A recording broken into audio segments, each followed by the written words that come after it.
Bab 951 Keberangkatan dari Kota Kura-Kura. Qin Haodong sedikit tertegun. Kemudian, dia menggelengkan kepalanya dan berkata, "Yang mulia, saya tidak tertarik menjadi pejabat, apalagi seorang raja. Saya pikir kemampuan Xing Yue bagus, sebaiknya Anda melatihnya, saya bisa memberikan dukungan yang cukup." Zhao Xianlong berkata, "Kenapa? Bukankah bagus menjadi raja? Kamu akan menguasai segalanya. Kamu akan memiliki kekuatan untuk mengendalikan seluruh kerajaan." Zhang Sun Chengdu dan Wu Yuanian bekerja keras selama bertahun-tahun agar putra mereka dapat naik tahta. Qin Haodong melambaikan tangannya dan berkata, "Yang mulia, setiap orang memiliki aspirasi yang berbeda, dan aspirasi itu tidak dapat dipaksakan. Saya benar-benar tidak ingin menjadi raja." "Baiklah, jika kau benar-benar tidak ingin menjadi raja, lupakan saja." Zhao Xianlong menghela napas dan berkata, "Aku bisa melihat bahwa kau benar-benar luar biasa. Jika kau bahkan tidak ingin menjadi raja, apa impianmu?"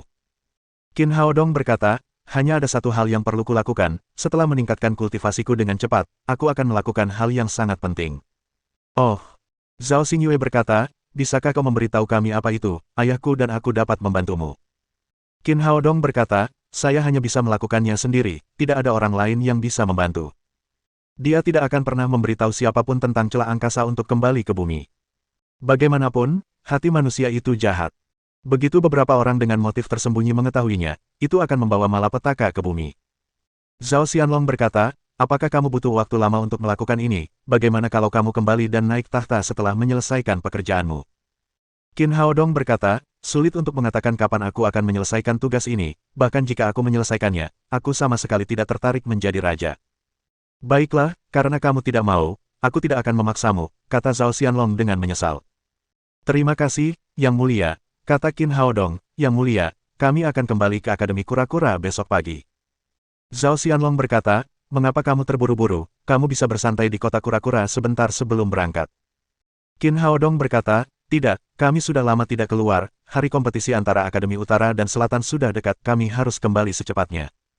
Melihat Qin Haodong ingin pergi, Zhao Xingyue berkata, "Ayah, aku juga ingin kembali." "Itu sama sekali tidak mungkin, saat ini, yang kumiliki hanyalah dirimu, putriku satu-satunya. Kau harus tinggal dan belajar dariku bagaimana menangani urusan kerajaan. Kerajaan Kura-Kura akan diserahkan kepadamu di masa depan." Zhao Xingyue menatap Qin Haodong dengan sangat enggan. Zhao Xianlong berkata dengan tegas, "Tidak ada, tetapi. Bahkan jika kamu menyelinap keluar kali ini, aku akan pergi ke Akademi Kura-Kura untuk membawamu kembali." Qin Haodong berkata, "Xingyue, kamu benar-benar tidak bisa kembali ke Akademi Kura-Kura sekarang. Sebaiknya kamu tinggal di istana dengan tenang, kami akan datang dan menemuimu saat kami punya waktu."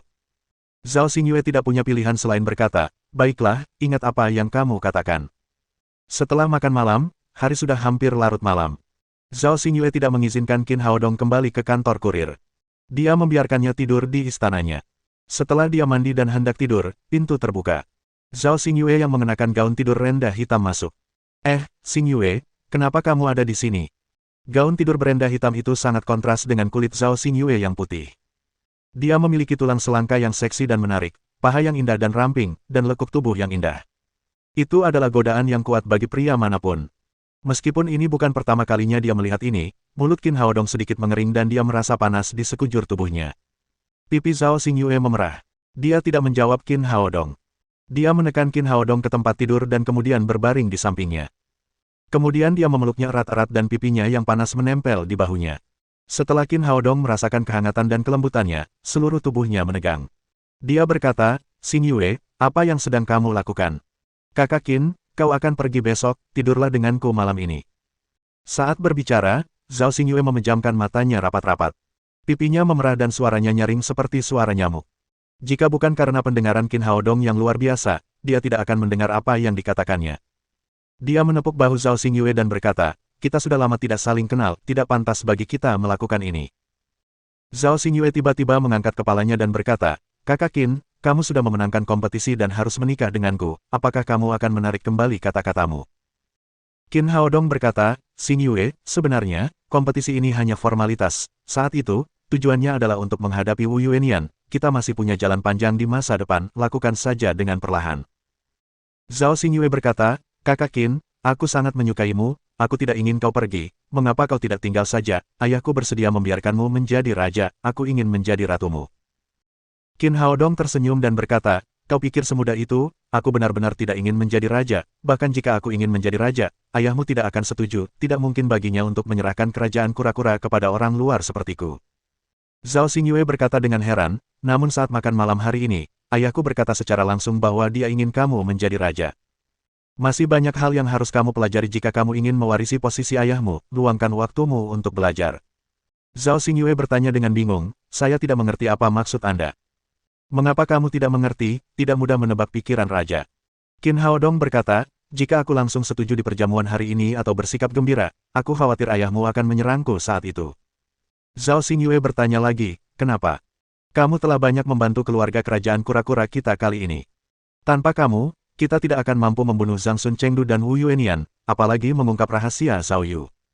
Ayahku sangat berterima kasih padamu, bagaimana mungkin dia bisa menyerangmu? Sebagai raja, hal pertama yang perlu dia lakukan adalah bersikap dingin, sekalipun dia berterima kasih padaku, itu tidak akan memengaruhi kepentingan kerajaan. Qin Haodong berkata, ada banyak alasan untuk ini. Di mata ayahmu, aku adalah orang dengan latar belakang yang meragukan. Dia tidak tahu apa tujuanku datang ke kerajaan kura-kura. Segala hal lainnya mudah ditangani. Jika dia ingin mengendalikan seluruh kerajaan kura-kura, dia tidak akan pernah mengizinkan orang dengan latar belakang yang meragukan untuk bersamanya. Kau adalah putrinya, dia bisa membiarkanmu mewarisi tahta, namun, aku adalah seseorang yang tidak ada hubungannya dengan tahta, aku sama sekali tidak bisa mengambilnya. Kebingungan melintas di wajah Zhao Xingyue. Kemudian, dia berkata, benarkah itu? Tapi kamu adalah menantunya, ayahku sendiri yang setuju.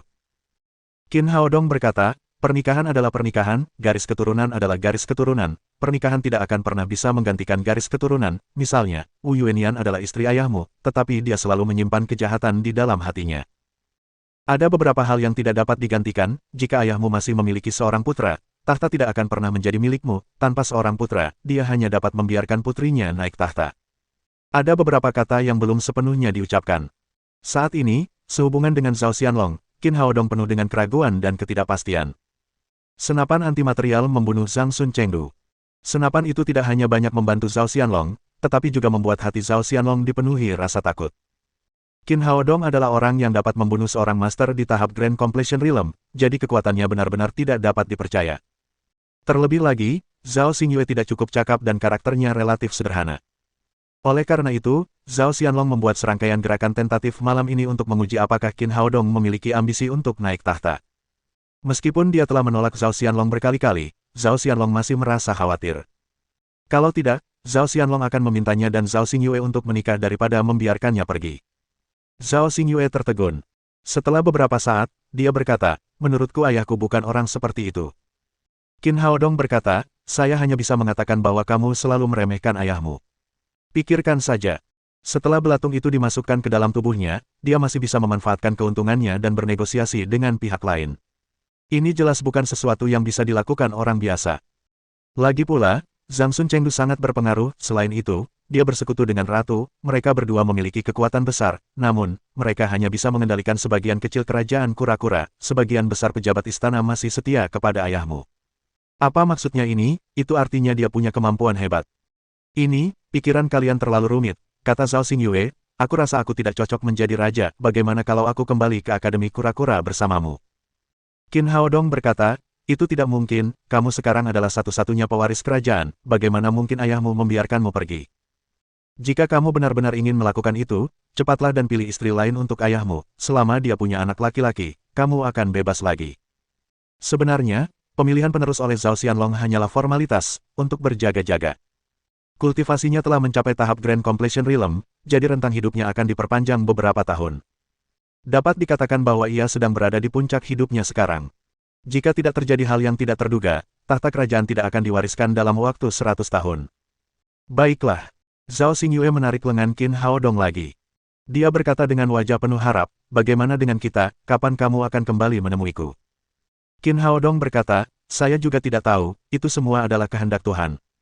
Dia benar-benar tidak tahu apa yang akan terjadi di masa depan. Apakah dia akan dapat membuka kembali jalan menuju bumi? Atau, apakah dia harus tinggal di benua Lingu selamanya? Zhao Xingyue tidur dengan Qin Haodong sepanjang malam. Namun, mereka hanya berpelukan dan mengobrol, tidak melakukan hal yang tidak senonoh. Keesokan harinya, Qin Haodong bertemu Tu Jiao Jiao dan yang lainnya. Kemudian, mereka mengucapkan selamat tinggal pada Zhao Xianlong. Zhao Xianlong sangat gembira melihat pemuda yang tak terduga ini pergi. Namun, Zhao Xingyu enggan berpisah dengannya. Dia memegang tangan Qin Haodong dan berkata, "Kakak Qin, kamu harus ingat untuk kembali dan menemuiku." "Tenang saja, aku akan kembali." Qin Haodong mencium keningnya dengan lembut, lalu meninggalkan kota kura-kura bersama yang lain. Setelah meninggalkan kota, semua orang mendapatkan kembali kemampuan terbang mereka. Mereka terbang menuju ke arah Akademi Kura-Kura. Hutan kiamat meliputi area yang sangat luas, membentang antara kota kura-kura dan Akademi Kura-Kura. Mereka ingin kembali ke Akademi Kura-Kura, jadi mereka harus melewati tempat ini. Menjelang sore, mereka sampai di perbatasan hutan kiamat. Demi keselamatan, mereka tidak terbang semalaman. Mereka memilih berkemah di tepi hutan. Berbeda dengan sebelumnya, tim mereka kini lebih kecil. Selain Qin Haodong, hanya ada 5 gadis, Tu Jiao Jiao, Murong Jinghong, Yun Qianqian, penyihir kecil, dan Fang Qionger. Orang-orang ini dapat dipercaya. Mereka semua tahu rahasia pagoda 7 tingkat, jadi Qin Haodong tidak menyembunyikan apapun. Dia langsung membawa mereka kembali ke lantai 7 pagoda 7 tingkat. Ki spiritual di sini sangat melimpah. Sangat cocok untuk mereka berkultivasi. Selain itu, tempat ini juga lebih aman daripada di luar. Setelah masuk, sang penyihir kecil berkata sambil menyeringai, "Adik kecil, kau tidak membawa kami berlima ke sini untuk melakukan sesuatu yang jahat, kan? Apa yang ada di pikiranmu?" Qin Haodong menepuk kepala penyihir kecil dan berkata, "Aku membawa kalian semua ke sini untuk sesuatu." Di bawah tatapan banyak mata besar yang indah, dia mengeluarkan botol giok kecil dan berkata, "Aku punya 5 pil kekuatan naga di sini, 1 untuk kalian masing-masing. Coba lihat apakah itu bisa membantu kalian menembus alam kalian saat ini." Terakhir kali, dia telah memurnikan 9 pil kekuatan naga. Dia telah menelan 1 pil sendiri dan memberikan 1 pil kepada Zhao Xianlong. Dia masih memiliki 7 pil tersisa. Sebagai pil tingkat 7, pil kekuatan naga sangatlah berharga. Namun, orang-orang di depannya adalah teman-teman terdekatnya, jadi dia tidak pelit. Bab 952 memasuki kamar pengantin. Sebagai kultivator, Tu Jiao Jiao dan yang lainnya tentu tahu nilai pil kekuatan naga. Mereka segera duduk bersila dan menelan pil ini. Kemudian, mereka mulai meningkatkan kultivasi mereka. Ki spiritual di sini sangat kaya, jadi sangat cocok untuk berkultivasi. Sekitar 1 jam kemudian, Tu Jiao Jiao, yang memiliki fondasi yang lebih dalam, adalah orang pertama yang berhasil menerobos. Dia telah mencapai tahap awal alam kombinasi. Dia perlahan membuka matanya dan sangat senang. Setelah merasa lebih kuat dari sebelumnya, dia memegang lengan Qin Haodong dan berkata, "Kamu membantuku meningkatkan kultivasiku, apakah kamu tidak takut kalah dariku dalam kompetisi antara Akademi Utara dan Selatan? Aku adalah lawanmu dalam kompetisi itu." Qin Haodong tersenyum dan berkata, "Kompetisi ini hanya formalitas, kamu adalah lawan sementaraku, tetapi teman selamanya. Selain itu, bahkan jika kamu meningkatkan kultivasimu, kamu tidak akan bisa mengalahkanku sama sekali."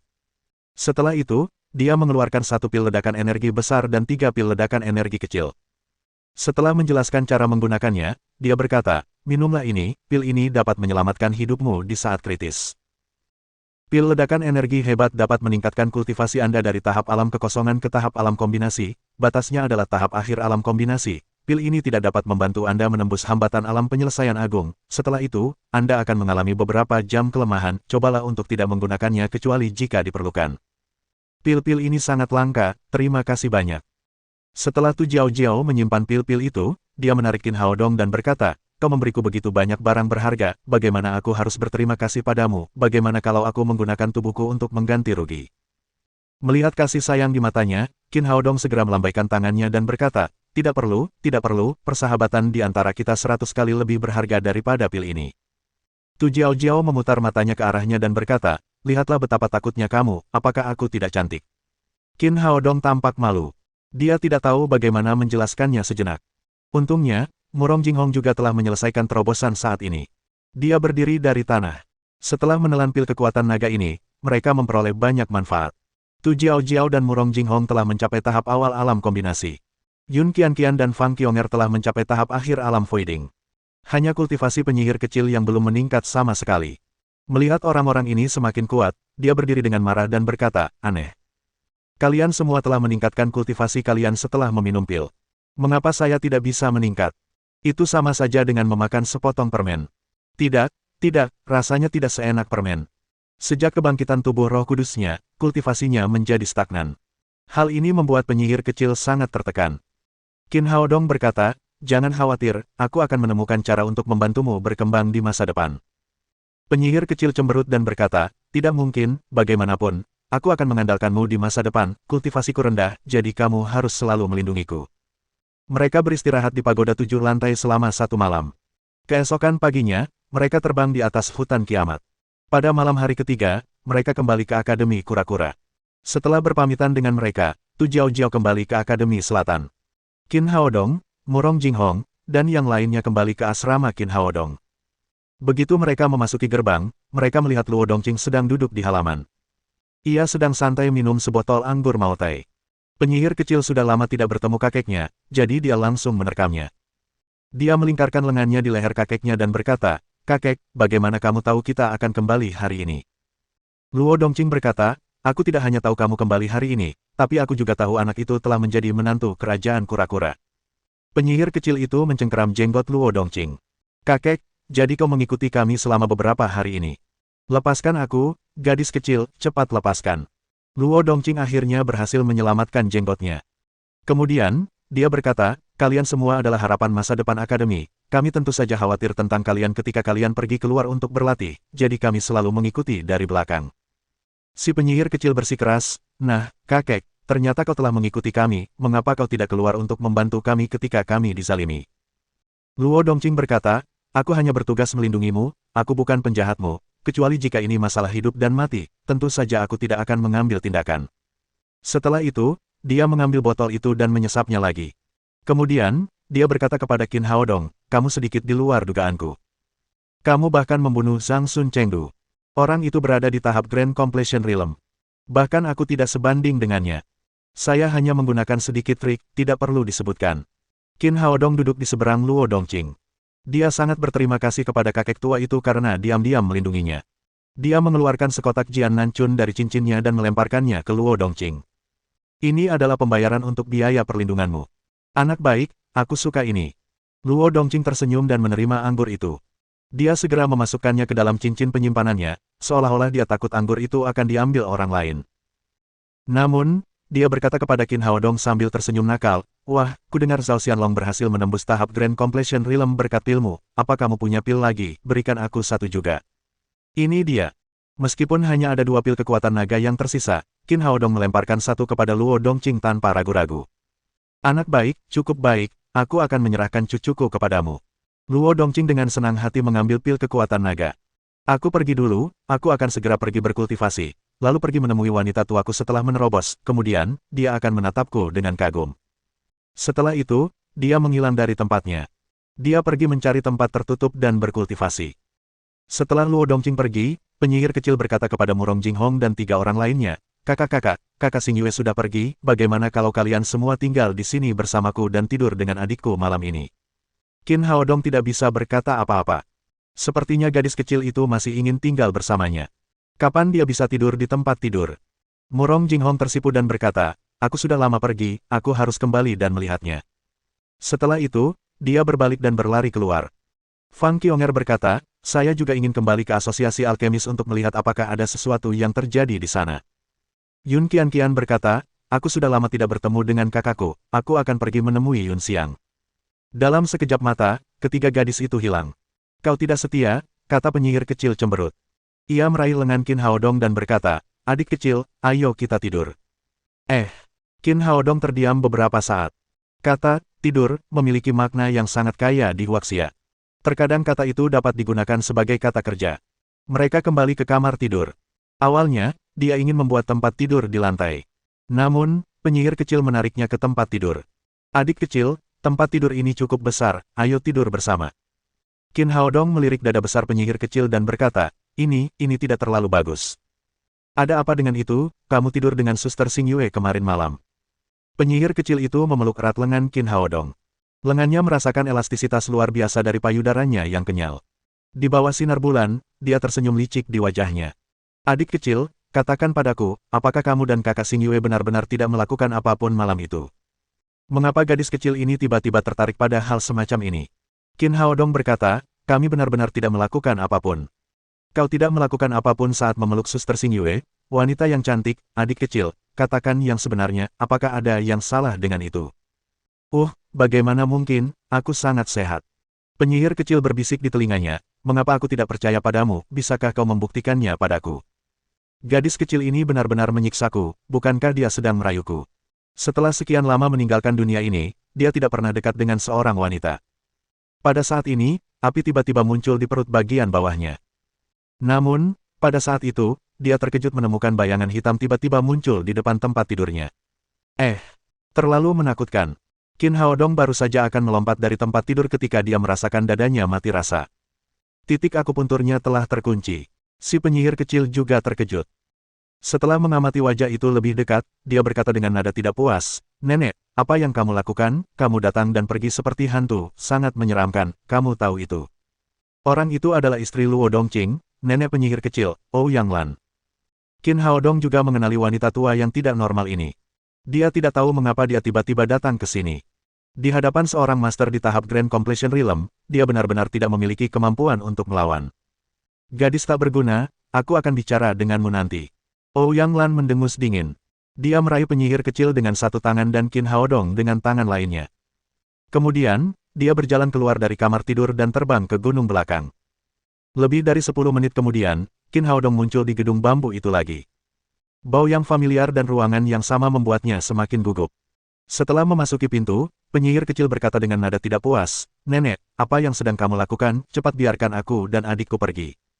Ouyang Lan melepaskannya tetapi tidak membuka titik akupuntur Qin Haodong. Penyihir kecil menggerakkan anggota tubuhnya. Kemudian, dia berkata dengan cemas, "Nenek, apa yang sedang kamu lakukan? Cepat lepaskan adikku." "Gadis, beritahu nenek, apakah kamu menyukai anak laki-laki ini?" Si penyihir kecil melirik Qin Haodong dan mengangguk malu-malu. "Benar-benar tidak berguna, karena kamu menyukainya. Mengapa kamu tidak menjadikannya sebagai priamu? Karena kamu tidak bisa melakukannya, aku akan membantumu hari ini." Ouyang Lan menoleh ke arah Qin Haodong dan berkata, "Wah, beraninya kau berbohong padaku, apa yang kau sarankan agar aku lakukan padamu?" Qin Haodong berkata, "Nenek, kapan aku pernah berbohong padamu?" Ouyang Lan berkata, "Terakhir kali kau mengatakan padaku bahwa kau menyukai pria, namun, kau malah berbalik dan menjadi menantu kerajaan kura-kura, jika itu bukan kebohongan, lalu apa itu?" Qin Haodong tersenyum canggung dan berkata, "Nenek, maafkan aku bercanda denganmu terakhir kali." Penyihir kecil berkata kepadanya, "Ya, Nek, adikku hanya bercanda." "Dasar gadis tak berguna, diamlah." Ouyang Lan menegur si penyihir kecil. Ia menoleh ke arah Qin Haodong dan berkata, "Sekarang aku memberimu dua pilihan, pertama, aku akan menjadikanmu seorang kasim sekarang, sehingga kau tidak akan menyukai wanita seumur hidupmu." Qin Haodong menggigil. Wanita tua itu selalu bertingkah gila. Mungkin dia benar-benar akan melakukan hal seperti itu. Dia masih punya banyak wanita di bumi. Dia tidak bisa menjadi kasim dan lari kembali ke bumi. Dia cepat-cepat berkata, "Apa pilihan keduamu? Cepat beritahu aku." Ouyang Lan berkata dengan wajah datar, "Pilihan kedua adalah menikahi cucu perempuanku dan memasuki kamar pengantin sekarang." Penyihir kecil menangis dengan wajah merah, "Nenek, apa yang kau bicarakan, aku belum siap." "Ketika kamu siap, orang ini sudah akan direnggut oleh orang lain." Ouyang Lan berkata kepada Qin Haodong, "Katakan padaku, mana yang kamu pilih?" Qin Haodong berkata sambil tersenyum kecut, "Tidak bisakah aku memilih salah satunya?" "Wah, karena kamu berani menolak cucu perempuanku yang begitu luar biasa, aku akan diam-diam menyetujui pilihan pertamamu." Setelah itu, cahaya dingin melintas di tangan Ouyang Lan. Belati tajam muncul di telapak tangannya. Dia melihat ke ruang di antara kedua kaki Qin Haodong. "Tidak, jangan, aku akan memilih yang kedua," teriak Qin Haodong dengan tergesa-gesa. Wanita tua itu adalah seorang ahli di tahap Grand Completion Realm. Dia bergerak seperti kilat. Jika dia marah dan benar-benar memotong bagian-bagian tubuhnya, sudah terlambat baginya untuk menyesal. "Kau sendiri yang mengatakannya." Ouyang Lan menyingkirkan belatinya. "Karena kau sudah memilih, masuklah ke kamar pengantin sekarang." Bab 953 Tempat yang Baik. Penyihir kecil itu berteriak cemas, "Nenek, apa yang sedang kamu lakukan? Aku masih muda." "Muda, waktu aku seusiamu, aku sudah menikah dengan kakekmu." Ouyang Lan memegang penyihir kecil dengan satu tangan dan Qin Haodong dengan tangan lainnya. Dia membawa mereka ke lantai 2 gedung bambu. Saat tiba, Qin Haodong sedikit tercengang. Ruangan itu diterangi lilin merah. Kata, "kebahagiaan," ditempel di jendela. Itu tampak seperti kamar pengantin. Tampaknya wanita tua yang tidak normal itu sudah menyiapkan segalanya. Ouyang Lan mendorong pintu kamar tidur hingga terbuka. Kamar itu didekorasi dengan warna merah. Tempat tidurnya ditutupi selimut merah cerah. Dia menurunkan Qin Haodong dan berkata, "Kamu tidak punya orang tua, jadi lewati saja bagian pemujaan, kamu bisa langsung masuk ke kamar pengantin. Sang penyihir kecil cemberut dan berkata, Nenek, bagaimana bisa nenek memaksa kami memasuki kamar pengantin? Ouyang Lan berkata, beraninya kau berkata seperti itu. Jika bukan karena kau tidak berguna, apakah kau membutuhkan bantuanku?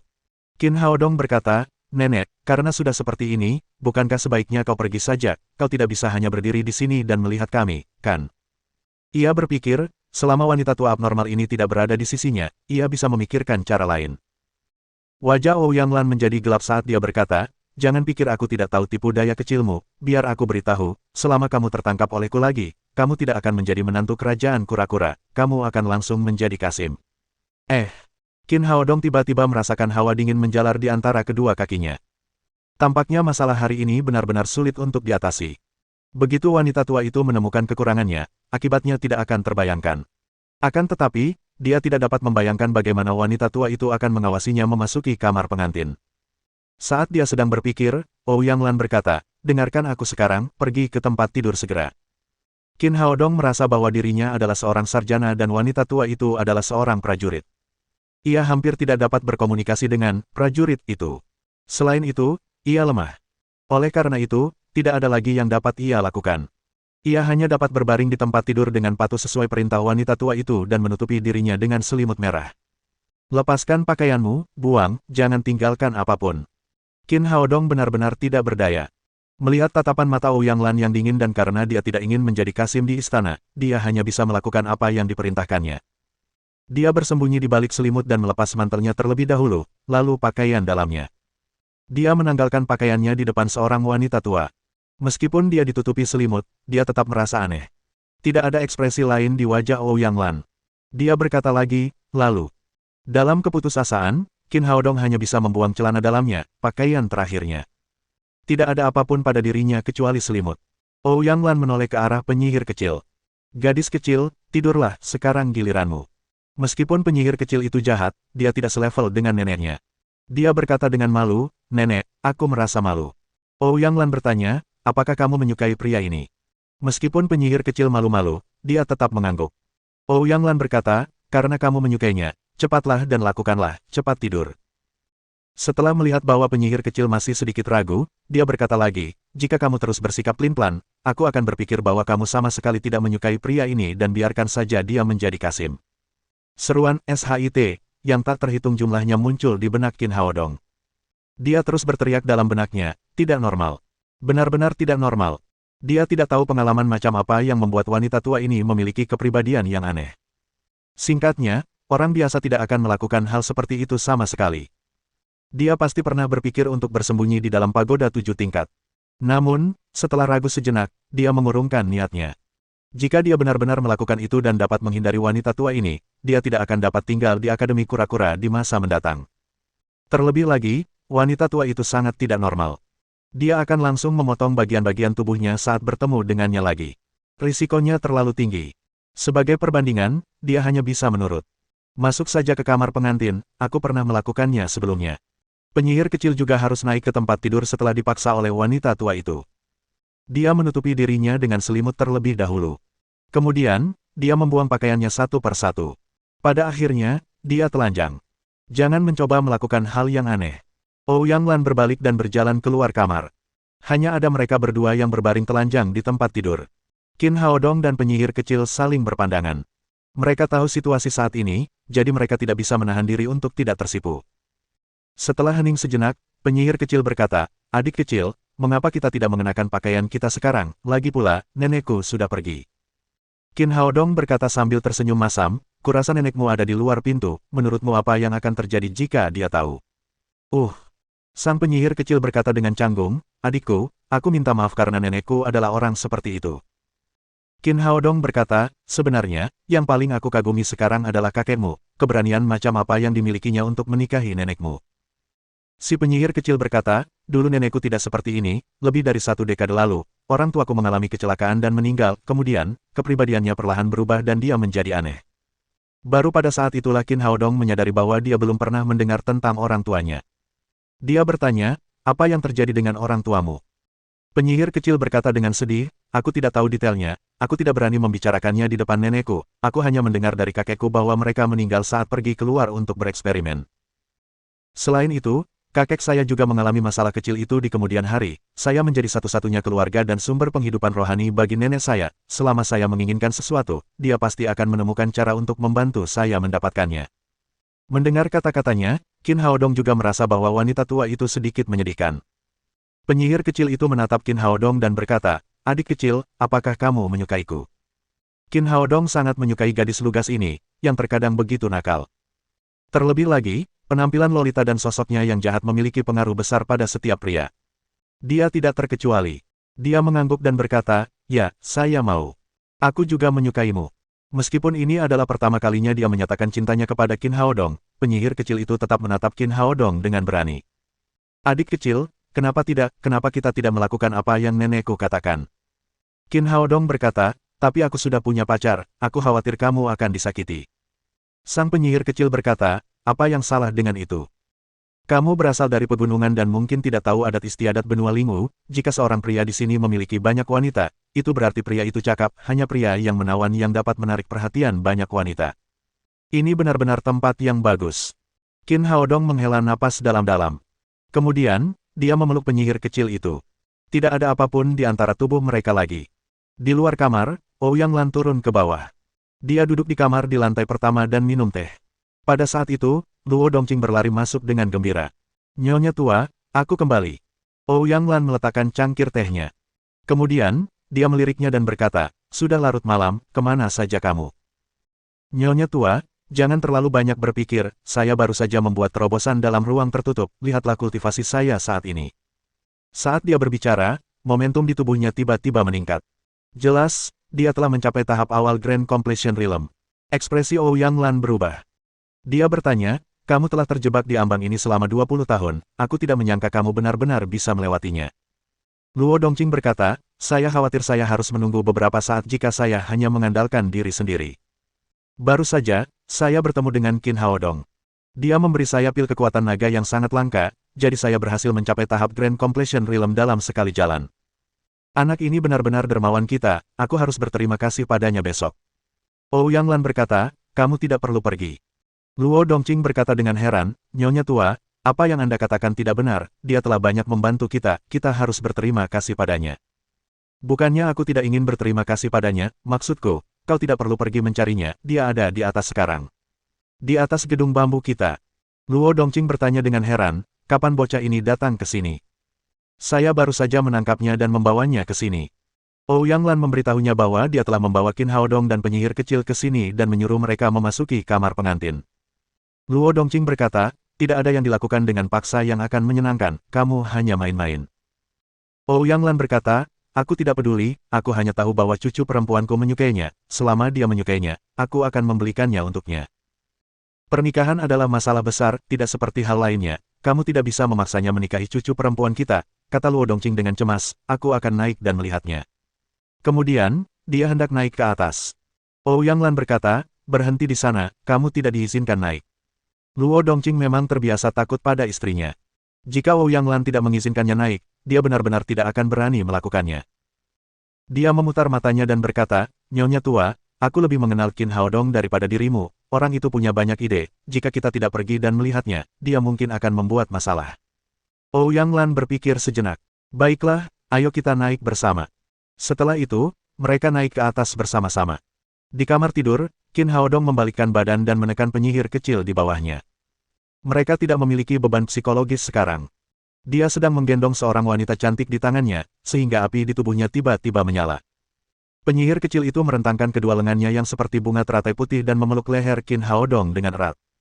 Kemudian, dia berbisik, adik kecil, aku siap. Namun, pada saat ini, kepalanya tiba-tiba terasa sangat berat. Kemudian, dia kehilangan kesadaran. Kedua lengannya terlepas dari leher Qin Haodong. Apa yang sedang terjadi? Sebagai seorang dokter, Qin Haodong sangat merasakan perubahannya. Api di tubuhnya langsung padam seolah-olah disiram air dingin. Ia segera mengulurkan tangan untuk meraih pergelangan tangan penyihir kecil dan mulai merasakan denyut nadinya. Anehnya, denyut nadinya sangat stabil. Tidak ada yang salah. Ia tampak tertidur. Namun, tidak ada seorang pun yang bisa tidur pada saat itu. Ada sesuatu yang aneh tentang hal itu. Hong Ying, bangun, bangun. Dia menamparkan wajah Luo Hong Ying sambil memanggilnya. Namun, tidak ada jawaban darinya. Dia mengetuk titik Renzong milik penyihir kecil dengan jarinya dan perlahan-lahan menyalurkan ki asli kayu hijau kepadanya. Hasilnya sama saja. Dia masih tertidur lelap. Apa yang sedang terjadi? Qin Haodong memeriksa penyihir kecil itu dari kepala hingga kaki dengan rohnya. Dia tetap tidak menemukan sesuatu yang aneh. Dia tidak punya pilihan selain menarik selimut dan menutupi penyihir kecil. Dia mengenakan pakaiannya. Kemudian, dia mendorong pintu hingga terbuka dan keluar. Dia harus memberitahu Ouyang Lan tentang hal sebesar itu. Begitu dia keluar, dia melihat Ouyang Lan dan Luo Dongqing sedang naik ke atas. Apa yang akan kau lakukan? Apakah kau mencoba melarikan diri? Kata Ouyang Lan dingin. Nenek, sesuatu terjadi pada Hong Ying, kata Qin Haodong buru-buru. Apa yang terjadi pada cucuku? Luo Dongqing dan Ouyang Lan bertanya serempak. Aku tidak tahu, kalian akan tahu saat melihatnya, kata Qin Haodong sambil membuka pintu dan mempersilakan kedua orang itu masuk. Bab 954 Kebangkitan Kedua. Mendengar bahwa cucunya dalam masalah, si kakek dan wanita tua itu segera berlari ke tempat tidur. Ketika mereka melihat penyihir kecil yang kemerahan, mereka menghela napas lega. Qin Haodong berkata, saya sudah memeriksanya, tidak ada yang salah dengan tubuhnya, tetapi dia tertidur lelap, saya tidak bisa membangunkannya sama sekali. Luo Dongqing dengan hati-hati memeriksa keadaan penyihir kecil dan berkata, jangan khawatir, ini adalah hal yang baik. Qin Haodong bertanya dengan heran, apa maksudmu? Hong Ying telah memasuki tidur lelap, kata Luo Dongqing, ketika tubuh Roh Kudusnya terbangun, dia tiba-tiba memasuki tidur lelap, seminggu kemudian, dia terbangun dan berhasil membuka gerbang kehidupan, kemudian, dia menjadi pemanggil. Qin Haodong bertanya, maksudmu tidurnya ada hubungannya dengan kebangkitan tubuh Roh Kudus? Luo Dongqing berkata, itu benar, setelah gadis ini menjadi pemanggil, kultivasinya tidak dapat ditingkatkan, neneknya dan aku juga membaca banyak buku klasik. Kesimpulan akhirnya adalah bahwa kebangkitan tubuh Roh Kudusnya belum selesai. Dia harus menjalani kebangkitan kedua. Selama tubuh Roh Kudusnya dapat terbangun sepenuhnya, dia tidak hanya akan menjadi pemanggil yang luar biasa, tetapi kultivasinya juga akan meningkat pesat. Sayang sekali setelah beberapa tahun, masih belum ada tanda-tanda dia akan terbangun. Aku tidak menyangka dia akan memasuki kondisi terbangun saat ini, sepertinya kamu telah membawa banyak perubahan padanya. Setelah mendengar kata-kata orang tua itu, Qin Haodong merasa lega. Dalam hal itu, tidur bukanlah hal yang buruk bagi penyihir kecil. Sebaliknya, itu adalah sebuah berkah. Namun, masalahnya sudah sampai pada titik ini. Sudah pasti mustahil baginya untuk memasuki kamar pengantin. Ouyang Lan melambaikan tangannya dan mengusir mereka keluar dari kamar. Dia tetap tinggal untuk menjaga cucunya. Mereka berdua turun ke bawah. Luo Dongqing meminta Qin Haodong untuk duduk dan berkata, anak kecil, wanita tuaku memang selalu seperti itu, jangan pedulikan dia. Tidak apa-apa, kata Qin Haodong, secara umum, berapa lama Hong Ying akan tidur dalam kasus ini? Luo Dongqing berkata, sulit untuk mengatakannya, tubuh Roh Kudus sangat langka, buku-buku klasik yang tertinggal bahkan lebih sedikit. Dia tidur selama 7 hari terakhir kali, saya tidak tahu berapa lama dia akan tidur kali ini. Qin Haodong berkata, baiklah, aku akan kembali dulu. Luo Dongqing berkata, kamu harus mempersiapkan diri dengan baik setelah kembali, kompetisi antara Akademi Utara dan Selatan akan dimulai lusa, kamu harus membawa kehormatan bagi Akademi Utara kita kali ini. Qin Haodong berkata, para siswa di akademi kami telah meningkat pesat kali ini, kami seharusnya bisa mendapatkan hasil yang baik. Luo Dongqing berkata, benar sekali, akademi kami mengalami kerugian besar dalam pengalaman di pagoda 7 tingkat, namun, kami juga memperoleh banyak keuntungan. Secara total, lebih dari selusin siswa berprestasi dari Akademi Utara dan Selatan telah meninggal kali ini, termasuk Yuan Jian, Xiao Yulong, Sue Pan, dan lainnya. Namun, bagi Tortoise Academy, survival of the fittest merupakan hal yang umum, sehingga tidak menimbulkan terlalu banyak masalah. Terutama Yuan Jian dan yang lainnya, mereka benar-benar melanggar peraturan akademi. Bahkan jika mereka selamat, mereka akan dikeluarkan dari akademi kura-kura. Sambil mendesah penuh emosi, ia menambahkan, namun, akademi memutuskan dan mengubah banyak aturan kompetisi kali ini, mode yang akan kami luncurkan adalah pertarungan raja. Qin Haodong bertanya dengan heran, apa maksudmu, apa itu pertempuran raja? Luo Dongqing berkata, menurut peraturan sebelumnya, Akademi Utara dan Selatan akan memilih 10 siswa berprestasi untuk berkompetisi, 10 siswa teratas akan mendapat kesempatan untuk memasuki mata air spiritual kura-kura untuk berkultivasi. Kompetisi kali ini tidak mengubah hal tersebut, Akademi Utara dan Selatan masing-masing akan mengirimkan 10 siswa seperti sebelumnya, namun, cara pelaksanaan kompetisi sangat berbeda dari sebelumnya. Kedua belah pihak akan mengirimkan siswa untuk bertanding, kompetisi akan menjalankan pola pertarungan hingga akhir, yang kalah akan digantikan oleh siswa lain, tetapi yang menang harus bertarung hingga kalah.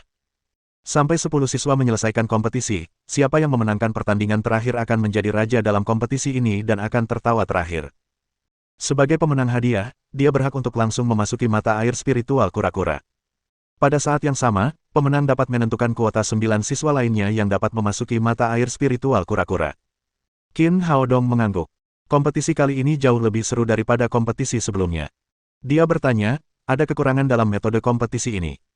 Jika siswa Akademi Utara menang pada akhirnya dan pemenangnya membiarkan 9 siswa Akademi Utara lainnya memasuki mata air spiritual kura-kura, siswa Akademi Selatan tidak akan memiliki kesempatan. Demikian pula jika siswa Akademi Selatan menang, itu sama saja. Luo Dongqing berkata, itu tergantung pada sikap raja terakhir. Apa yang ingin dilatih oleh akademi kita bukanlah seorang seniman kultivasi biasa, tetapi seorang raja yang berpikiran luas. Jika pemenangnya benar-benar melakukan itu hanya bisa berarti bahwa dia hanya memiliki kultivasi dan tidak memiliki sikap seorang raja. Qin Haodong berkata, apakah akademi kita sudah menentukan 10 siswa untuk kompetisi? Luo Dongqing berkata, kuota akhir belum diputuskan, namun, tim kalian yang kembali dari kerajaan kura-kura pasti akan berpartisipasi dalam kompetisi, sayang sekali Hong Ying akan kehilangan kesempatan ini. Setelah mengetahui lebih lanjut tentang kompetisi tersebut, Qin Haodong mengucapkan selamat tinggal kepada Luo Dongqing. Ia kembali ke asramanya. Malam berikutnya, ia datang menemui penyihir kecil. Penyihir itu masih tertidur dan tidak menunjukkan tanda-tanda akan bangun. Namun, kondisi fisiknya terlihat sangat stabil, jadi Qin Haodong tidak khawatir. Pada pagi hari ketiga, Luo Dongqing muncul di asrama Qin Haodong. 9 siswa mengikutinya. Selain Murong Jinghong, Fang Qionger, Yun Qianqian, dan Song Junyu, 5 orang lainnya adalah wajah-wajah yang tidak dikenal. Mereka seharusnya adalah darah segar, yang baru saja diisi ulang. Di belakang Murong Jinghong ada seorang pemuda jangkung. Ada ekspresi bangga di wajahnya. Kultivasinya telah mencapai tahap akhir alam voiding. Daftar 10 master teratas ditentukan setelah kompetisi mahasiswa baru tahun lalu. Orang ini tidak berhasil masuk ke 10 besar saat itu. Dapat dilihat bahwa kultivasinya saat itu paling banyak berada pada tahap awal alam voiding. Sangat jarang bagi orang biasa untuk meningkatkan 2 level dalam setahun. Itu seharusnya menjadi sesuatu yang bisa dibanggakannya. Pria ini mengikuti dari dekat di belakang Murong Jinghong. Ada cahaya aneh di matanya. Luo Dongqing mengumpulkan 10 orang itu dan berkata, kompetisi antara Akademi Utara dan Selatan akan segera diadakan. Kalian bersepuluh akan berpartisipasi dalam kompetisi atas nama Akademi kita. Mungkin kalian belum saling kenal, perkenalkan diri kalian terlebih dahulu, mulailah dengan Qin Haodong. Semua orang memperkenalkan diri satu persatu. Sekarang giliran pemuda itu. Dia berkata dengan bangga, nama saya Wang Ziliang, meskipun saya tidak berpartisipasi dalam kompetisi antara Akademi Utara dan Selatan tahun lalu, tujuan saya tahun ini adalah menjadi juara kedua. Setelah itu, dia melirik sekilas ke arah Murong Jinghong. Itu menyiratkan bahwa jika Murong Jinghong adalah nomor 1, dia akan menjadi nomor 2. Jelas, dia memandang rendah orang lain. Setelah perkenalan, Luo Dongqing berkata lagi, semuanya, mode kompetisi antara Akademi Utara dan Selatan tahun ini telah berubah, modenya adalah pertempuran raja. Dia menjelaskan peraturan kompetisi secara rinci. Kemudian, dia akhirnya berkata, dalam 5 tahun terakhir, Akademi Utara kita tidak pernah mampu mengalahkan Akademi Selatan, saya berharap salah satu dari kalian dapat menang dan menjadi raja tahun ini. Jangan khawatir, Direktur Akademi Utara kita pasti menang. Untuk sesaat, semua orang penuh percaya diri dan bersemangat, terutama Murong Jinghong, Yun Qianqian, dan siswa lain yang telah berpartisipasi dalam pengalaman pagoda 7 tingkat. Setelah peningkatan kultivasi mereka secara alami penuh percaya diri. Terutama dengan dukungan Qin Haodong, yang merupakan kartu truf super. Luo Dongqing mengangguk puas dan berkata, bentuk pertempuran raja tidak hanya menguji kekuatan setiap siswa tetapi juga kemampuan kerja sama secara keseluruhan. Oleh karena itu, saya menunjuk Qin Haodong sebagai pemimpin tim Akademi Utara untuk kompetisi ini. Dia akan mengerahkan dan memutuskan urutan setiap orang untuk bertanding. Saya harap semua orang dapat bekerja sama dengannya. Setelah mendengar keputusan ini, sikap anggota yang hadir terbagi menjadi 2 kubu. Murong Jinghong, Fang Qionger, Yun Qianqian, dan yang lainnya merasa itu masuk akal. Mereka telah melihat kekuatan Qin Haodong dengan mata kepala mereka sendiri. Dia adalah pemimpin yang layak. Di sisi lain, Song Junyu dan 5 anggota baru lainnya tampak terkejut. Jelas, mereka sangat terkejut dengan keputusan ini. Selain itu, mereka juga sangat tidak yakin. Wang Ziliang berkata lebih dulu, Direktur, saya pikir pemimpin tim kita harus memiliki kekuatan yang cukup, meskipun Junior Brother Qin meraih juara pertama dalam kompetisi mahasiswa baru tahun ini. Bagaimanapun juga, dia masih mahasiswa baru, itu tidak berarti apa-apa, saya tidak berpikir kekuatannya cukup untuk menjadi pemimpin. Dia juga pernah menyaksikan kompetisi mahasiswa baru. Saat itu, kultivasi Qin Haodong masih di tahap awal alam voiding. Tentu saja, kekuatan semacam ini tidak cukup untuk meyakinkannya. Luo Dongqing tidak terkejut dengan hasil ini. Dia tersenyum dan berkata, menurutmu siapa yang lebih cocok menjadi pemimpin, kamu? Kekuatanku memang dahsyat, tetapi aku tidak cukup kuat, kata Wang Ziliang. Kemudian, dia menatap Murong Jinghong. Menurutku, Peri Jinghong harus menjadi pemimpin tim kita. Song Junyu menambahkan, benar sekali, aku juga berpikir begitu, kakak senior Murong adalah yang terkuat di sini. Setelah mereka selesai berbicara, keempat anggota lainnya mengangguk berulang kali. Luo Dongqing tersenyum. Murong Jinghong, mereka telah memilihmu sebagai pemimpin, bagaimana menurutmu? Wang Ziliang berkata dengan nada menyanjung, ya, kakak senior Murong, hanya ketika kamu menjadi pemimpin, kami bisa diyakinkan. Murong Jinghong berkata, yang terkuatlah yang cocok menjadi pemimpin, kekuatanku tidak sebaik Junior Brother Qin Haodong, jadi dia adalah kandidat terbaik untuk menjadi pemimpin. Wang Ziliang, Song Junyu dan yang lainnya semuanya bingung. Mereka sangat jelas tentang kekuatan Murong Jinghong. Dia adalah orang nomor satu yang pantas di Akademi Utara. Kapan dia dengan sukarela menyerah? Apakah Qin Haodong benar-benar sekuat itu? Murong Jinghong menatap sekeliling dengan dingin dan berkata, apakah ada yang tidak yakin dengan apa yang kukatakan? Jika kalian tidak yakin, kalian dapat bersaing denganku. Jika kalian menang, kalian memenuhi syarat untuk menantang Junior Brother Qin. Di bawah momentumnya yang kuat, yang lainnya memilih untuk menundukkan kepala. Mereka tidak keberatan dengan keputusan ini. Senyum di wajah Luo Dongqing menghilang. Dia berkata dengan tegas, karena semua orang tidak punya pendapat, maka sudah diputuskan. Karena Qin Haodong adalah pemimpin tim kami, semua orang harus mematuhi pengaturannya. Jika ada yang berani setuju secara terang-terangan tetapi secara diam-diam menentang, dia akan langsung didiskualifikasi. Ya, semua orang berkata serempak.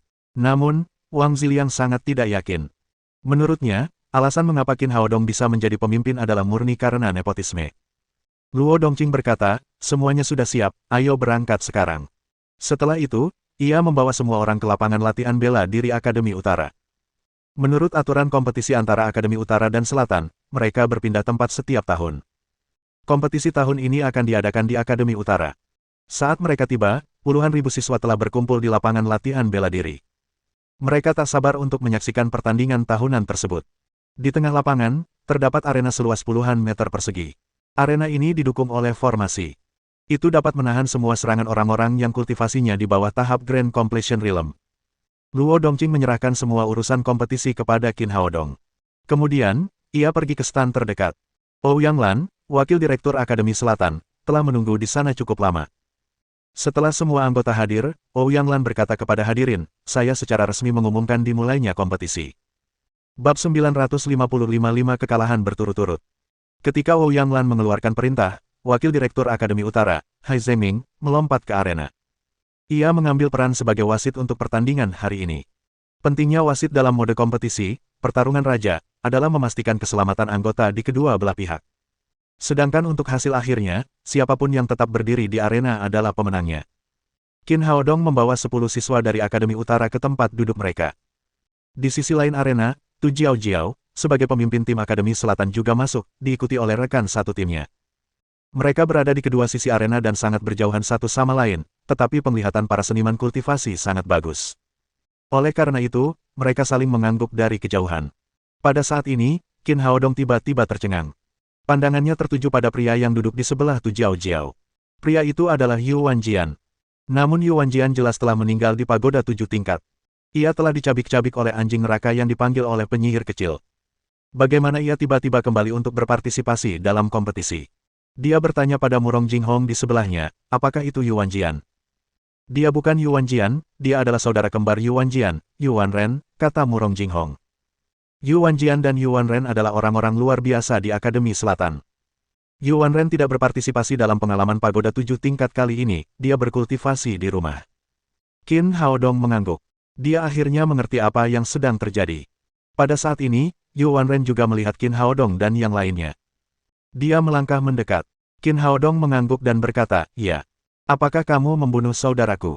Qin Haodong berkata, kakakmu yang meminta, dia sendiri yang mendatangkan kehancuran. Dia tidak menjelaskan situasi yang terjadi saat itu. Bahkan jika dia tidak koma, dia akan membunuh Yuan Jian dengan tangannya sendiri. Lalu kau membunuhnya. Mata Yuan Ren seganas mata binatang buas. Ia berkata, hari ini, aku tidak hanya akan menjadikan diriku Raja Akademi Kura-Kura, tetapi aku juga akan membalaskan dendam saudaraku. Qin Haodong berkata dengan acuh tak acuh, terserah kamu, selama kamu punya kemampuan. Sampai jumpa di arena. Setelah mengatakan itu, Yuan Ren berbalik dan kembali ke tim Akademi Selatan. Murong Jinghong berkata, jangan meremehkan orang ini, Yuan Jian dikenal sebagai orang pertama di Akademi Selatan karena Yuan Ren mengambil inisiatif untuk mengakui kekalahan dalam pertarungan mereka. Beberapa orang berspekulasi bahwa kekuatan Yuan Ren yang sebenarnya berada di atas Yuan Jian. Qin Haodong mengangguk. Namun, dia tidak menganggap serius Yuan Ren. Pada saat ini, Hai Zhengming berkata di arena, kompetisi telah dimulai. Kedua belah pihak, kirimkan kontestan kalian untuk bertanding. Qin Haodong menatap rekan satu timnya. Kemudian, dia berkata kepada Song Junyu, kakak senior Song, aku serahkan ronde pertama padamu. Dalam menghadapi mode kompetisi yang begitu khusus, tidak banyak kesulitan yang bisa dibicarakan di awal. Rekan satu tim dengan kultivasi yang lebih rendah akan digunakan untuk melemahkan kekuatan pihak lain. Rekan setim yang memiliki peluang memenangkan pertandingan tentu akan tetap bertahan untuk bertanding. Bagaimanapun, sekuat apapun mereka tidak akan mampu memenangkan 10 ronde berturut-turut. Yang menjadi masalah adalah beberapa orang terakhir yang ikut bertanding. Jika mereka ikut bertanding lebih awal, terlalu banyak kekuatan mereka yang akan terkuras oleh pihak lawan. Jadi, mereka mungkin tidak akan bisa mencapai garis akhir. Namun, jika mereka bertanding nanti, rekan-rekannya akan mampu mengalahkan anggota lain dari pihak lain. Dengan begitu, bukan lagi gilirannya untuk menjadi raja. Menurut logika ini, dua orang yang berkesempatan meraih gelar raja pastilah dua orang murid terakhir yang berada di arena. Wajah Song Junyu langsung menjadi gelap. Meskipun dia tidak pernah menyangka bahwa dia bisa memenangkan kompetisi hari ini, dia tidak menyangka bahwa dia akan menjadi orang pertama yang dikirim keluar. Karena dialah orang pertama yang berkompetisi, hal itu hanya membuktikan bahwa dia diperlakukan sebagai umpan meriam untuk membuka jalan bagi rekan-rekannya. Akan tetapi, Luo Dongqing telah menyatakan bahwa orang yang tidak mendengarkan perintah pemimpin akan secara otomatis didiskualifikasi dari kompetisi. Oleh karena itu, meskipun hatinya sangat tidak puas, dia hanya bisa berjalan ke arena dengan wajah pucat. Beraninya seorang mahasiswa baru yang baru saja masuk akademi menggunakan aku sebagai umpan meriam. Aku akan menunjukkan kepadamu kekuatanku nanti. Song Junyu diam-diam telah mengambil keputusan. Saat ini, cara terbaik untuk membuktikan dirinya sebagai orang yang kuat adalah dengan menang. Selama dia menang beberapa ronde berturut-turut, itu akan menjadi tamparan di wajah Qin Haodong. Setelah dia tiba di arena, seorang siswa laki-laki bernama Gaoqi juga dikirim oleh Akademi Selatan. Murong Jinghong berdiri berdampingan dengan Qin Haodong. Dia berbisik, bagaimana menurutmu, bisakah Song Junyu memenangkan ronde pertama? Qin Haodong menggelengkan kepalanya dan berkata, kita akan kalah. Dia sudah memahami kultivasi Gaoqi dengan jelas. Kultivasi Gaoqi adalah tahap akhir dari Voiding Realm, satu tingkat lebih tinggi dari Song Junyu, yang berada di tahap tengah Voiding Realm. Tu Jiao mengirim orang yang sangat kuat untuk bertanding di awal. Sepertinya Akademi Selatan sangat mementingkan babak pertama. Mereka ingin mengambil inisiatif. Namun, dalam kompetisi semacam ini, memenangkan ronde pertama tidaklah penting. Selain itu, memenangkan beberapa ronde berturut-turut juga tidak penting. Yang penting adalah siapa yang tertawa terakhir. Di arena, Hai Zhengming berkata kepada kedua orang itu, saya akan mengumumkan peraturan kompetisi. Pertama, kompetisi ini adalah antara siswa dari akademi kami. Ini bukan pertarungan hidup dan mati. Kalian harus menunjukkan belas kasihan.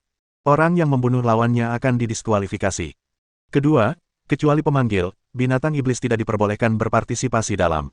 Setelah mendengar aturan ini, Murong Jinghong berkata, sepertinya kamu tidak bisa menggunakan katak emas berkaki 3 milikmu. Qin Haodong tersenyum. Tidak masalah, aku harap kamu bisa langsung memenangkan gelar raja, dengan begitu, aku tidak perlu bersaing. Murong Jinghong menggelengkan kepalanya dan berkata, ini sangat sulit biasanya, aku tidak sebanding dengan Suster Jiao Jiao. Hai Zhengming mengumumkan beberapa peraturan secara berurutan. Selanjutnya, ia mengumumkan dimulainya kompetisi. Song Junyu sudah penuh energi dan ingin menjatuhkan Gaoqi dalam satu gerakan. Ketika dia mendengar kata, mulai, pedang panjang di tangannya segera berubah menjadi kilatan cahaya dan mengulurkan tangannya. Gaoqi sangat tinggi. Namun, saat dia bergerak, dia sangat fleksibel. Dia tidak menggunakan senjata. Tubuhnya dengan ringan menghindari pedang seperti hantu. Pada saat yang sama, dia menerobos lingkaran pelindung pedang dan datang ke arah Song Junyu. Gaya bertarungnya sederhana dan kasar. Sebelum pedang panjangnya kembali untuk bertahan, kedua tinjunya seperti tetesan air hujan, tidak hanya mengenai wajah dan dada Song Junyu tetapi juga sepenuhnya memblokir semua area yang bisa dihindari Song Junyu. Song Junyu telah menghunus pedang panjangnya. Sudah terlambat baginya untuk menarik pedangnya dan bertahan. Merasa putus asa, dia tidak punya pilihan selain berjinjit dan cepat mundur. Dia mencoba menyingkirkan serangan Gaoki dan mengatur gerakannya. Namun, Gaoki sama sekali tidak memberinya kesempatan. Tubuhnya bagaikan anak panah tajam yang meninggalkan tali busur, mengikutinya seperti bayangannya. Ia meninju dengan kedua tinjunya secara berurutan. Keduanya adalah ahli di tahap Voiding Realm. Yang satu bergerak maju sementara yang lain mundur dengan kecepatan yang sangat cepat. Dalam sekejap mata, punggung Song Junyu menghantam pagar pembatas arena. Tidak ada jalan keluar baginya. Pada saat yang sama, tinju Gaoki mendarat di wajahnya. Dalam keputusasaan, Song Junyu mengangkat tangan kirinya dan memukul dengan tinjunya juga. Suara dentuman keras terdengar saat kedua tinju itu beradu. Keunggulan Gaoki dalam kultivasi tidak diragukan lagi terlihat. Dia menghantam Song Junyu keluar arena dengan satu pukulan. Kaki Song Junyu mendarat di tanah. Meski tidak terluka parah, wajahnya pucat pasi. Baru saja, dia ingin menunjukkan kekuatannya dan membuktikan dirinya. Namun, dia tidak menyangka bahwa dia akan dikalahkan hanya dalam satu gerakan di arena. Sungguh memalukan. Penonton langsung riuh. Mereka tidak menyangka ronde pertama akan berakhir secepat yang diharapkan. Memang ada perbedaan kekuatan. Murong Jinghong berkata, para siswa Akademi Selatan memang kuat. Dalam pengalaman pagoda 7 tingkat ini, kerugian Akademi Selatan sangat besar. Mereka tidak hanya kehilangan Yuan Jian, tetapi mereka juga kehilangan 8 siswa di tahap alam voiding. Awalnya, saya pikir kekuatan Akademi Selatan akan menurun, saya tidak menyangka mereka akan begitu ganas pada awalnya. Qin Haodong menggelengkan kepalanya dan berkata, kekuatan kakak senior Song memang tidak sebaik Gaoki. Namun, jika dia tidak ceroboh, dia tidak akan kalah begitu cepat. Pada saat ini, Hai Zhengming berkata di arena, Gaoki dari Akademi Selatan memenangkan ronde ini. Akademi Utara akan terus mengirimkan seorang siswa untuk bertanding. Kakak senior, tolong bekerja keras. Qin Haodong mengirim siswa lain untuk berkompetisi di arena. Namun, Gaoki memang ganas. Kultivasinya tinggi. Gaya bertarungnya ganas. Murid Akademi Utara ini hanya bertahan 10 jurus sebelum tersingkir dari arena. Selanjutnya, siswa ketiga, keempat, dan kelima Akademi Utara dikalahkan oleh Gaoki satu demi satu dalam waktu kurang dari setengah jam. Akademi Utara telah kalah 5 ronde berturut-turut. Apa yang dilakukan Akademi Utara, bukankah mereka terlalu lemah? Kau lihat itu, inilah kekuatan Akademi Selatan kita, Akademi Utara bahkan tidak punya kemampuan untuk melawan. Dalam hal ini, kakak senior Gaoki bisa memenangkan kompetisi terakhir sendirian. Setelah kalah 5 ronde berturut-turut, para siswa Akademi Selatan sangat bersemangat. Di sisi Akademi Utara, semua orang tampak lesu. Bahkan tidak ada suara sorak-sorai. Di tribun, Ouyang Lan berkata kepada Luo Dongqing, kakek, kultivasimu telah meningkat pesat, tetapi murid-muridmu tampaknya tidak mampu melakukannya. Mereka tampaknya telah kalah lebih menyedihkan daripada yang mereka alami setiap tahun. Luo Dongqing tetap acuh tak acuh. Nyonya tua, masih terlalu dini bagimu untuk bersukacita. Cucu menantu kita tidak mudah dihadapi. Aku punya firasat bahwa kau pasti akan kalah tahun ini. Ouyang Lan berkata dengan nada mengejek, dasar bebek keras kepala, kau sudah kalah telak, tapi kau masih saja berpura-pura kuat. Di sisi kursi cadangan, Wang Ziliang berkata dengan tidak puas, Qin Haodong, bagaimana kamu mengaturnya? Kita telah kalah 5 ronde berturut-turut. Jangan khawatir, kita tidak akan kalah bahkan jika kita kalah di ronde berikutnya. Qin Haodong tersenyum padanya. Kamu akan bertanding di ronde berikutnya. Baiklah, aku akan pergi. Wang Ziliang telah mengamati di bawah arena untuk waktu yang lama. Dia telah melihat sebagian besar metode dan keterampilan yang digunakan oleh Gaoki. Keduanya telah mencapai tahap akhir dari alam voiding. Namun, Gaoki telah bertarung selama 5 ronde berturut-turut. Meskipun ia memenangkan setiap ronde, itu sangat menguras tenaganya. Jadi, tidak diragukan lagi bahwa ia akan menang kali ini. Begitu dia melangkah beberapa langkah, dia tiba-tiba menyadari ada yang tidak beres. Kamu membiarkanku bertanding di babak ini dan mengatakan babak ini akan kalah, apakah kamu mengutukku? Sialan, aku akan menunjukkan kekuatanku hari ini. Dia dengan marah bergegas ke arena. Setelah ronde ini dimulai, dia meninju dada Gaoki dengan keras dan kekuatannya seperti embusan angin. Gaoki tidak menyerah. Dia juga melancarkan pukulan. Kedua tinju itu saling beradu dengan keras. Wang Ziliang mundur 3 atau 4 langkah, sementara Gaoki mundur 7 atau 8 langkah berturut-turut. Dalam pertarungan langsung, perbedaan kultivasi mereka terlihat jelas. Mereka berdua berada di tahap akhir Voiding Realm, tetapi Gao Qi telah menghabiskan banyak kekuatannya.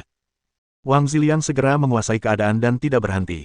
Setelah satu gerakan, ia melancarkan serangan dahsyat terhadap Gao Qi secara beruntun. Untuk sesaat, situasinya berubah total. Gao Qi, yang awalnya penuh energi, benar-benar ditekan oleh Wang Ziliang. Setelah belasan gerakan, dia hanya bisa membela diri dan tidak punya cara untuk melawan. Setelah melihat situasi ini, para siswa Akademi Utara yang telah lama terdiam, tiba-tiba menjadi bersemangat. Mereka mulai bersorak untuk Wang Ziliang. Fang Qionger berkata, sepertinya kita akhirnya bisa memenangkan satu ronde. Qin Haodong berkata, jika Wang Ziliang dapat menahan kesombongan dan keangkuhannya, kita akan memenangkan ronde ini, namun, dilihat dari situasi saat ini, dia tidak akan menang. Yun Qianqian berkata, bagaimana mungkin, kita sudah memiliki keuntungan sebesar itu, kemenangan hanya masalah waktu. Qin Haodong berkata, Gao Qi lebih kuat dari yang kamu kira. Meskipun dia dalam posisi yang kurang menguntungkan, itu jelas tidak seserius apa yang dia tunjukkan sekarang. Semua ini hanya akting. Tunggu saja dan lihat saja, dia akan segera melawan. Mohon dukungan dari omom ante-ante sekalian, buat subscribe atau sharekan novel Mimin ke Facebook kalian, agar channel Mimin bisa terus berkembang. Dengan begitu, Mimin bisa lebih semangat untuk up novel seru lain ke depannya. Sekiranya ada kebutuhan buat subback, silakan inbox Mimin atau tuliskan di kolom komentar, Mimin dulukan dengan ucapan terima kasih.